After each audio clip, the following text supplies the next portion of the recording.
the sunshine, I'm doing my time to pay for my sin. I count the cost, but all is lost if heaven just won't let me in. Hope was gone and freedom far, but then I met Jesus behind bars. Jesus said, I am the truth, the way, and the light. And also, you will know the truth, and the truth will set you free. Thanks for listening to Jesus Behind Bars. And now, here's Philip Hicks. Welcome back, everybody. This is Philip Hicks with Jesus Behind Bars, and I just pray that you're really enjoying joining me on the journey of the cross and the 357 Magnum. As you'll know from the last chapter, it was my day of sentencing, and what happened was, because my body cast wouldn't fit in an airplane, they took a little Cessna 4-seater plane, took the seats out of the back, and they loaded me up in that plane. Of course, I couldn't look out the window, but that's okay. I was just glad to get away from the last chapter of my life and that body cast in that rented hospital bed in that jail cell, and get on to what's happening next. Because I was looking forward to having surgery. After all, it had been almost 9 months, and I hadn't walked, and I was a little concerned about if I'm going to be able to walk again. But it didn't matter, because inside my heart was free. Where the Spirit of the Lord is, there is freedom, and I had tasted of that, experienced it. That's not based on circumstances. Whether you're hemmed in a body cast or a prison cell, a bad marriage, struggles at work or anywhere else, the grace of God is sufficient, and I learned that out experientially in my own life. As they put me in that airplane and we flew up to Gainesville, Florida, they then put me in a transport van, took me over to a hospital, a prison hospital. And there I was admitted, and it was probably a couple weeks later that two doctors came in to check me out. They were from the University of Florida, Shands Teaching Hospital. They were the same doctors that worked on the Heisman Trophy winner, Steve Spurrier. They were the best. Of course, I already had the great physician, Jesus, overlooking and handling everything in my life, and now he gave me the best. But you know what I had learned along my journey already, which is huge, that I had learned to be content in whatever state I was in. It didn't matter which doctors or whatever, but God wanted me to be blessed. He wants you to enjoy the best as well, but it comes by putting Him first and pleasing Him. And look out, there's nothing that God won't do for you. The two doctors said, well, we're going to schedule surgery for you, but first of all, that knee is solidified because you've been laying in the same prone position for about 9 months, so we're going to have to break those calcium deposits up. So thankfully, they gave me a little medication, and they took that leg, and they went, and snap, crackle, and pop, and now they had the freedom to go in and do the surgery. And it was an amazing surgery. So I know you're going to learn about that, so I don't want to ruin it for you, but I'll be back with you after we get through with this chapter, and we'll do a little talking and pray you out. Thank you so much for joining me today. Middle of the desert. It was barely dawn the next morning when I felt a tap on my shoulder. I looked up to find Officer Rex smiling down at me. Hey, what are you still doing here, I asked. You usually leave at midnight, don't you? Fella, I've already gone home and come back. The captain said he needed a man to accompany you on your flight, and here I am. Hope you don't mind, he said with a wink. Oh, man, I thought I didn't have to see your ugly face again, I answered as I dodged his attempt to punch me. 2 hours later, we arrived at what looked like a private airport. Hope you appreciate the trouble they've gone through for you, joked Officer Rex as he helped lift me into the airplane, while they had to charter a private plane just for you. Yeah, I said, and don't tell me you're the stewardess. Since I had to lie flat on my back while riding in the airplane, all I could see was clouds. But that didn't matter. I was fairly preoccupied as my mind flashed back over the past 10 months. It was hard to believe that I would soon be out of my temporary plaster home. My thoughts were interrupted by Officer Rex, who said, "Buckle your seatbelt. We're about to land." "Oh, you don't have a seatbelt, do you?" This time he had to dodge my hand. 30 minutes later, I was choked up inside as I had to say goodbye to still another Christian friend, Mr. Rex. Even though he wore a uniform, I had grown to love and respect this man and was very thankful that God had assigned him his position at the Broward County Jail. As a norm, when inmates arrive at the Lake Butler, Florida Reception and Medical Center, they are told to strip down, leave their belongings in a pile, and hit the shower. They then exit the showers via a different room where they spend several hours while being processed. But of course, my situation was definitely not the norm. "Hey, Sarge, would you look at this?" yelled an officer. "Hey, man, did you get hit by a Mack truck? Hope you got his license." Hey, Sarge, how you suppose you're supposed to strip search this turkey?" "Just get his butt up to the hospital ward and hurry it up," said a rather mean-looking guy who had a mouthful of chewing tobacco. Soon I found myself in a cold, quiet room that looked to be the size of a tennis court. The room was lined with hospital beds against both walls, and I was the only patient. I immediately felt like I was back in a desert. I turned my head away from the door, wiping a tear as fast as I could, hoping no one had seen me. If only I could just see one person that I knew, I thought to myself. "Well, hi, Pumpkin," said a voice from the doorway. "I'm Mrs. Greer, one of the nurse's aides. Don't you worry, the rest of the guys are down at the TV room. You can believe you'll have company as soon as they call chow. Here, have a peppermint, sweetie." As a peace quickly flowed over me, I realized that I was not alone in more ways than one. I smiled and said, "Thank you, Mrs. Greer. Thank you very much." My dad and I had agreed that my mom shouldn't have to know about my situation until at least after my trial. In fact, he once wrote and suggested that maybe you'll be given probation, then you can come to Memphis and tell her yourself. But as for now, just write me in care of my office, and we'll keep this a secret. But of course, we should have known better. After all, mothers have built-in radar. Call it intuition or whatever, they know when something isn't right. And my mom was no exception. The following is an excerpt from a letter written by my mother, which I received shortly after my arrival at Lake Butler. "Dear son, once again my heart is broken. I just don't know where I went wrong. Your dad and I tried our best to raise you 3 boys in the best way we knew how. I was always so proud when I'd look down from my seat in the church choir and see you sitting there. I just don't know what I did wrong. Months ago I knew something wasn't right with you. I just couldn't put my finger on it. You kept writing me, telling me all about an experience you'd had with God. Yes, I was mighty proud, and yet something just wasn't right. Plus, your girlfriend Joyce addressed every letter. It was odd that she always wrote a separate letter to us, using the same envelope postmarked in Aspen. Well, because of God's grace, I'll get by. Your dad and I are planning a trip to come and visit you.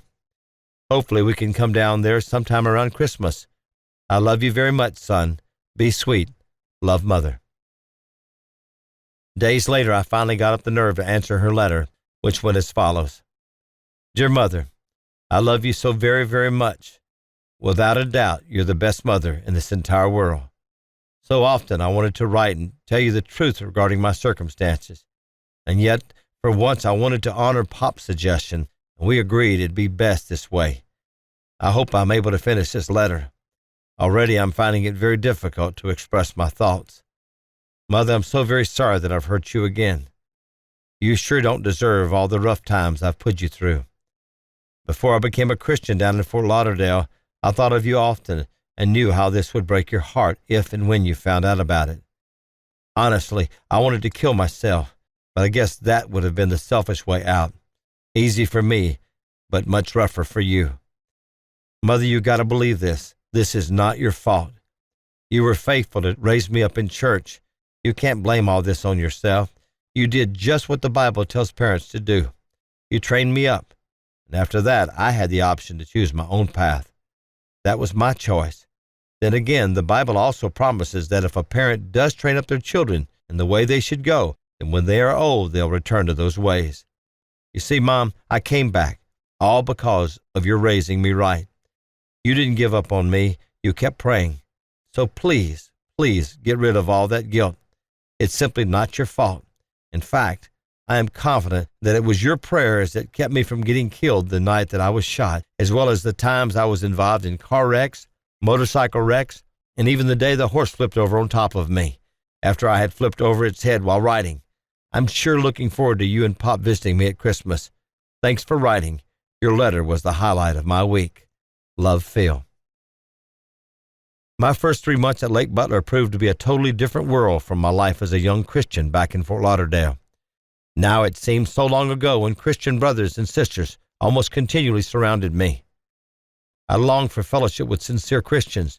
Most of the professing believers whom I'd met here in the hospital were using pages from their Bibles for rolling papers, either for tobacco or grass. The latter was being smuggled in by free people who worked here at the hospital, as well as some of the inmates who had been permanently assigned to Lake Butler. And yet, the last thing I would ever do was snitch on them.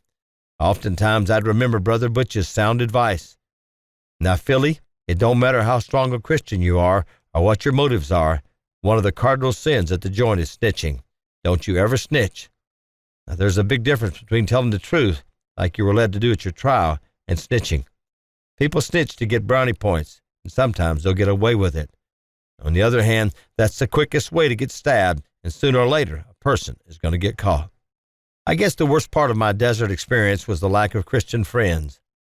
Even the weekly Bible study turned out to be a bummer because the chaplain didn't seem to care. And since I had always been an outgoing person, I found myself compromising my faith. I'd get caught up in conversations discussing all kinds of subjects about which I'm certain the Lord would have been very unhappy. I even started smoking again. Since I smoked only 4 or 5 cigarettes a day, it was more out of boredom than habit. "Hello, my name is Orlando Gonzalez. What's yours?" asked a new patient who looked like he could easily be playing linebacker for the Chicago Bears. "Hi, my name's Philip. Where are you from, Orlando?" I asked. Raising his head proudly, he answered, "I am from Cuba, but I have lived in Miami for almost 10 years. Orlando then offered me a cigarette, which I accepted, and then he began telling me about his crime. Although I hadn't been incarcerated long, I had already learned that in the joint, guys just don't bring up their crimes and the reason for their incarcerations. In fact, the vast majority of those behind bars insist they have been framed or they're innocent. So my conversation with Orlando was definitely not the norm, as here were 2 guys and both of us were admitting we were guilty. After he finished, I described to him the events that led up to my acceptance of Christ, but somehow my words seemed so shallow as I spoke between puffs. Nevertheless, we became good friends, and suddenly life wasn't so lonely anymore. The days turned into weeks, and finally my cast was scheduled for removal. My doctors were planning to perform corrective surgery within the week. Orthopedic technicians carefully removed my cast as my new doctors watched. "Easy does it now. That's it. Just lower yourself down gently. There, that wasn't so bad, now was it?" asked Dr. Hankins, one of the 2 orthopedic surgeons who had been assigned to me. Once again, I discovered that God does indeed take excellent care of his children. My case had been personally assigned to the best orthopedic surgeons on staff at Shands Teaching Hospital in nearby Gainesville, Florida. Doctors Dusek and Hankins were known as 2 of the best in their field. In fact, their patients included the casualties from the Florida Gator football games. They both demonstrated so much care and concern for my well-being. Not that I would have complained, but since arriving 3 months before, I'd seen some of the state prison doctors treat their patients fairly poorly. No doubt some of them had been burned more than once by con men who manipulated them to get drugs. I can speak from experience because I had done the very same thing back in Fort Lauderdale prior to my conversion experience. "Gosh, Doc," I said, "my legs sure did get skinny. And hey, is that where the bullet went in? Look, the skin's all grown back." "Considering it's been almost a year since you walked, I'd have to say your leg looks very healthy," responded Dr. Hankins. "They must have fed you well in southern Florida. Did you go jogging on the beach as well?" We both laughed. He took hold of my right foot, placed a hand under my knee, and attempted to bend my leg. "Uh-oh," he said, "just what I was afraid of.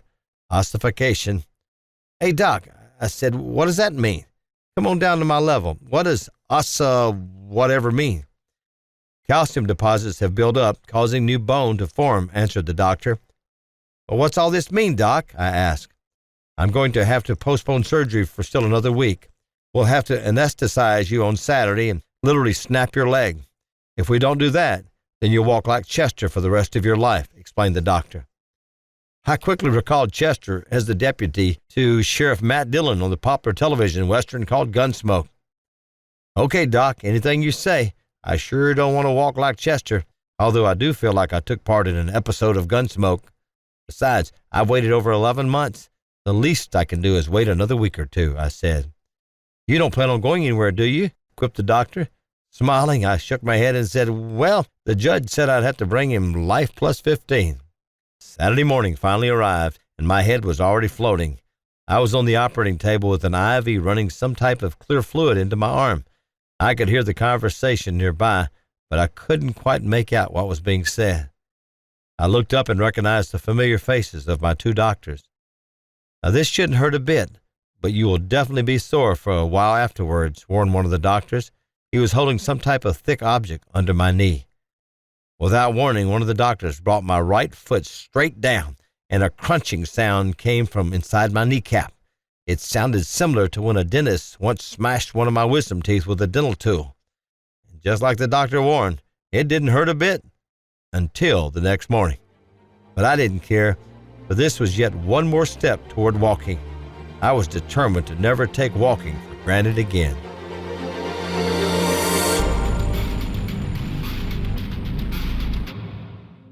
Reflections on Chapter 15. Why was I not surprised when I learned my two doctors also served as the team physicians for the Florida Gators football team and that they had operated on previous winners of the Heisman Trophy? After all, the Lord gave His only Son to die for the salvation of the world, but His giving didn't stop there. Our Father wants His children to have the best of everything, including medical treatment. Of course, this hasn't helped my throwing arm any, but I can dance with the best of them.